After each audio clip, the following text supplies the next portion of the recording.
responsible leaders, sisi tuliongea na wananchi na tukawaheshimu. Kukiwa na shida na kukiwa na maneno kama hayo, tulikuwa tunaita hata private sector, Kenya Private Sector Alliance, Kenya Association of Manufacturers na wale wengine, tunaketi chini tunazungumza nao. Viongozi wa dini wote wakituitisha, tulikuwa tunafanya kikao nao, tunaongea nao na magavana na wale wengine, because democracy is government by consultation and government by consensus as you go along. Lakini sasa this arrogance that we see here and juvenile hubris that you are witnessing ndio shida. Mimi ya mwisho ningesema ni the worst mistake you can make as a government is to politicize national security issues. Upeleke siasa kwa maneno na masuala ya usalama. Kitu ikitokea useme ni kabila hii ama ni kabila ingine, ni wale wengine, ni sehemu hii. Kasumba kama hii imetuletea shida huko mbeleni. Na tusiende barabara hiyo tafadhali, tutaumiza nchi. Tusiende barabara hiyo. Na yale ambayo yamefanyika jana, ukiangalia mambo ambayo yalifanyika Murang'a jana, mambo ambayo yalikuwa yanafanyika Naivasha, unaona wazi kwamba labda kulikuwa na mpango hapa. But I'm asking the government, if you want to prove us wrong, arrest those who are involved and present them before a court of law, because that is how you prove that you are serious. Lakini kila wakati ni excuses, you know. Maybe somebody should give award this government or record them in the Guinness Book of World Records for being the government that has generated the most excuses to govern. Oh, we inherited empty coffers. Oh, it is Uhuru. Oh, it was Raila and Azimio. Oh, it is who. I mean, it's someone else is to blame, not their own failure to manage the country. Hiyo ndio shida. Tunawaheshimu kama viongozi wetu. Wakati umefika, if they did not see this danger, wakati umefika wa kufanya mjadala. Lakini sisi kama chama cha Jubilee ndio wa kwanza kusema tunajiunga na Wakenya wengine kukataa finance bill 2026, reject finance bill 2026. Ukiangalia yale ambayo yako kwa hiyo finance bill, unashangaa tutaishi wapi na tutaenda wapi. The cost of living is already unbearable for many.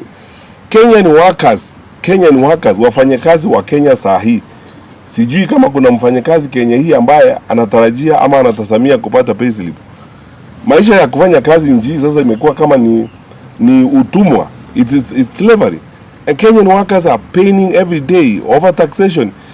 Na ukweli ni kwamba hii serikali imetoka kwa mpango wa IMF program. Why did they get out of the IMF program? Kwa sababu wamekataa audit. IMF inauliza audit. Na mnajua kwa nini wanakataa audit. Sisi zote tunajua kwa nini wanakataa audit. Because they have refused to accept that audit. They have gotten out of the IMF program. Sasa they are trying to look for money to plug the holes through overtaxation. That is the truth. Tuambiane ukweli na tuambie wananchi ukweli yale ambayo yanafanyika. So whether you bribe leaders of the transport sector for a day or two to get out of the street, whether you intimidate them or whatever you do, the problem does not go away. And this is the same short-termism, short-sighted way of managing the country that these people have adopted. There is a problem, throw money at it, bribe some people, or alternatively intimidate them or abduct them, or alternatively say ni kabila fulani nataka kuleta shida. You are moving all of us into a crisis and trying to profile one community. Eti you think it is going to be fashionable? Shida ambayo iko kila mahali Kenya hii. Hata ukienda Garissa, uende wapi, shida ni hiyo kila Mkenya anapitia.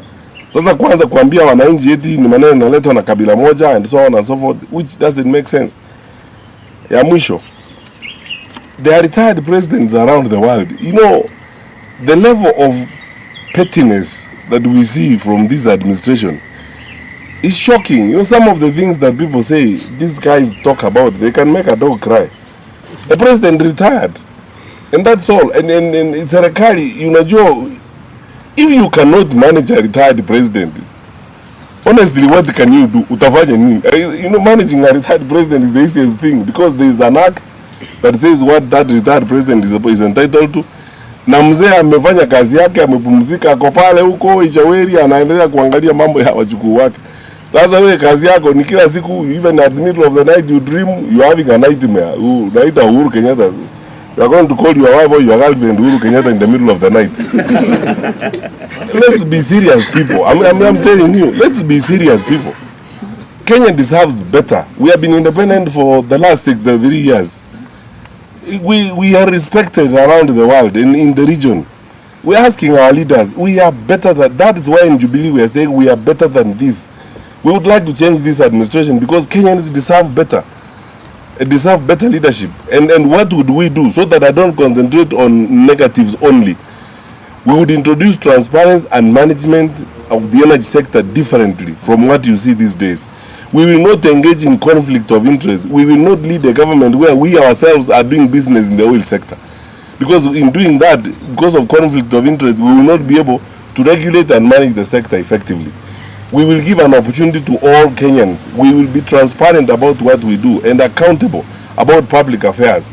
If we spend money from the petroleum fund levy or the road maintenance levy, we will tell the public what we have done in that kind of way. And even if we don't tell the public for one reason or the other, we have parliament. Parliament is the representative of the people. Elected members of parliament ought to be told and ought to be explained to everything that is happening by government. Sasa, if they don't trust the rest of us, even with the so-called G2G, why don't they take it to parliament? Our representatives are in parliament. I will be very happy and satisfied myself if members of parliament were taken through all this and all this information was given to members of parliament. Sasa hii ukora unaendelea hapa ya kuibia nchi ndio imetuleta mahali tumefika. Na wananchi wakiuliza maswali ni kupiga nduru Uhuru Kenyatta. Sasa Uhuru Kenyatta ni chorus to explain everything including your incapacity to deal with things.